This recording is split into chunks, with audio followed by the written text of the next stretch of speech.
Hello everyone, my name is Emma and today I will be talking about the 3 instructional activities for pragmatics relating to the oral language development issue that was assigned for us to watch.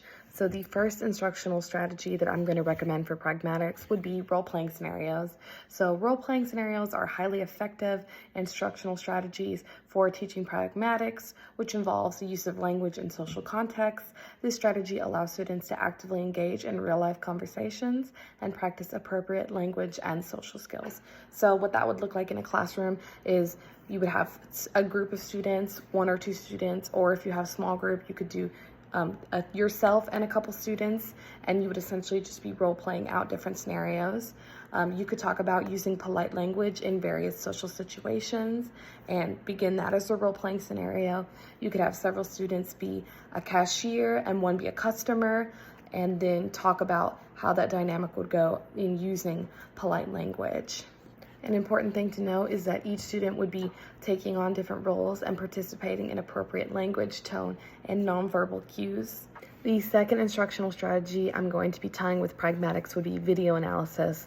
Essentially, you would have a video that your class would be analyzing, and it would use real-world examples, allowing students to observe and analyze how language and social cues are used in various social situations. So the incorporation would be to select videos or clips from movies, TVs, or any just real-life interactions that depict different social situations and conversation.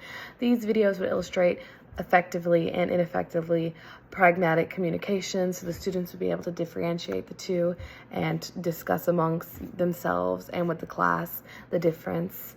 You would show the videos to the class and have the students watch closely, making sure they can see the verbal and nonverbal communication that they can pick up on. So obviously a demonstration would be, you would show a clip where a TV show character is having a conversation with a coworker or with a friend, and the use of sarcasm on the character is misunderstanding. After watching this clip, discuss with the class the situation and have the students identify where the miscommunication actually begun, which would be with that sarcasm. The third instructional activity I'm going to recommend would be explicit instruction and practice. Obviously, explicit instruction is important in all of the categories, but it's also very useful in pragmatics. So sometimes explicit instruction is necessary for teaching the principles of pragmatics. This strategy involves breaking down pragmatic concepts into clear rules and providing students with the opportunity to practice and apply these rules. This is just going to further expand upon the other 2 instructional strategies that I recommended for teaching pragmatics. So I would begin by introducing the students to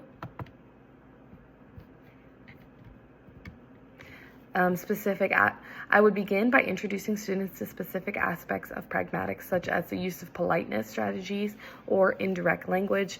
I would provide clear explanations and examples of the concept, then engage with students in activities that require them to apply these principles in practice.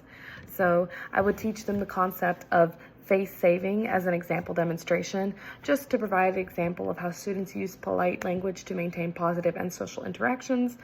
Then I would give the students a list of scenarios where they can choose the most appropriate and polite response. It's essentially a face-saving bingo. For instance, in response to a friend canceling plans, students would choose between saying, "That's fine, no worries," and "Oh, I can't believe you canceled that." The strategy combines explicit instruction and practical exercises to reinforce the basics of pragmatics.